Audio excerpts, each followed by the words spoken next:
Muito bem-vindos de novo, né? Vamos dar continuidade aqui, falando ainda sobre os pais de Jesus e o seu nascimento.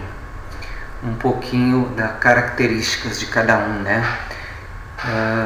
José era um homem de maneiras suaves, extremamente consciente e de todos os modos fiel às convicções e práticas religiosas de seu povo. Falava pouco, mas pensava muito. A condição sofrida do povo judeu causava muita tristeza em José. O temperamento de Maria era completamente oposto ao do marido.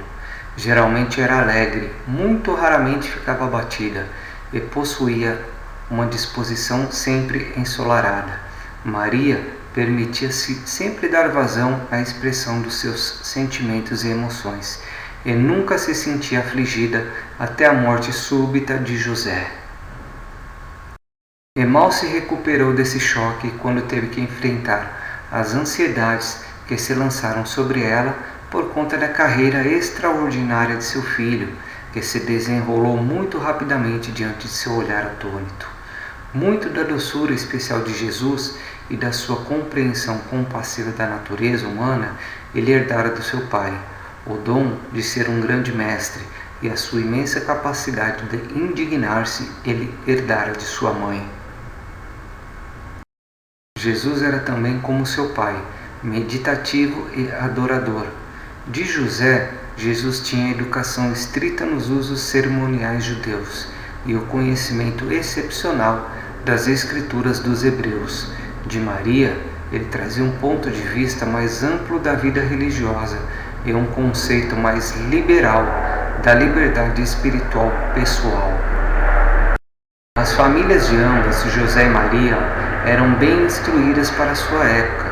José e Maria haviam sido muito bem educados, ele um homem de muito pensar, ela uma mulher planejadora. José era moreno, de olhos negros, Maria era do tipo quase louro, de olhos castanhos. Tivesse José vivido mais e ter-se-ia tornado um crente firme na missão do seu filho. Maria alternava-se ora acreditando, ora duvidando, sendo grandemente influenciada pela posição tomada pelos seus outros filhos e pela dos seus amigos e parentes, mas sempre era fortalecida na sua atitude final pela memória da aparição de Gabriel, imediatamente depois que a criança fora concebida. Quando ainda rapaz, José tinha sido empregado do pai de Maria no trabalho de construir uma extensão de sua casa, e quando Maria trouxe a José um copo de água durante a refeição do meio-dia, foi que realmente aqueles dois, destinados a ser os pais de Jesus, começaram a fazer a corte um ao outro. A parte maior da família de José converteu-se aos ensinamentos de Jesus, mas pouquíssimos entre os da gente de Maria acreditaram nele antes que ele deixasse esse mundo. José inclinava-se mais para o conceito espiritual de um Messias esperado, mas Maria e sua família, especialmente o seu pai, ativeram-se a ideia de que o Messias seria um libertador temporal e um governante político.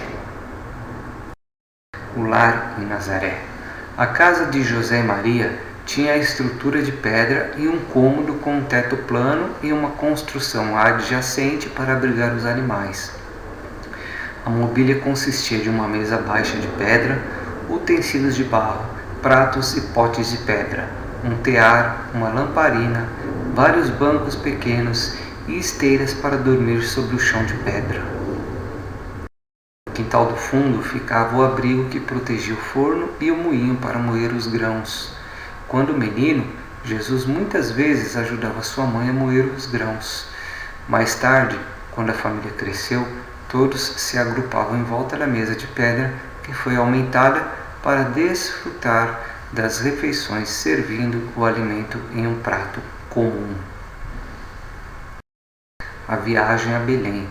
No mês de março do ano 8, mês em que José e Maria se casaram, César Augustus decretou que todos os habitantes do Império Romano fossem contados, porque deveria ser feito um censo de modo a poder ser utilizado para uma cobrança mais eficiente de impostos. Não se fazia necessário que Maria fosse a Belém fazer esse registro, mas Maria, sendo uma pessoa dinâmica e ousada, insistiu em acompanhá-lo. Ela temia que, sendo deixada sozinha, a criança nascesse enquanto José estava ausente, e Belém não sendo longe da cidade de Judá, Maria previu a possibilidade de visitar sua prima Isabel. Os albergues estavam lotados, e José então procurou um alojamento entre os parentes distantes, mas todos os quartos em Belém encontravam-se repletos. José fora informado de que os animais dos estábulos das caravanas, construídos nos flancos dos rochedos e situados exatamente abaixo do albergue, haviam sido retirados e que tudo estava limpo exatamente para receber os hóspedes.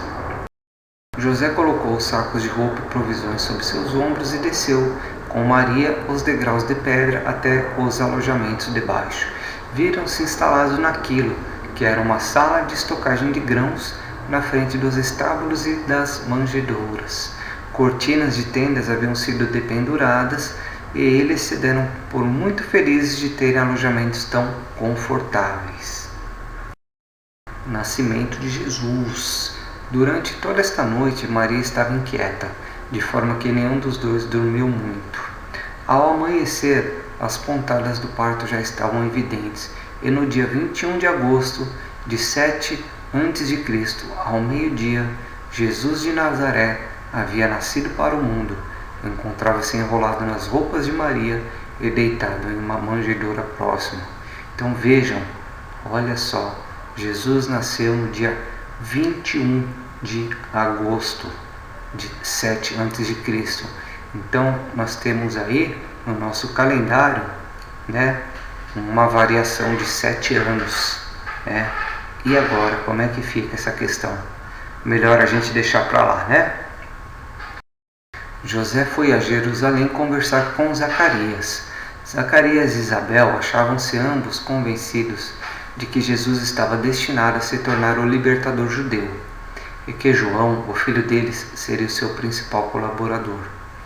E já que Maria compartilhava dessas mesmas ideias, não foi difícil convencer José a ficar em Belém, a cidade de Davi, para que Jesus pudesse crescer e ser o sucessor de Davi no trono de todo o Israel.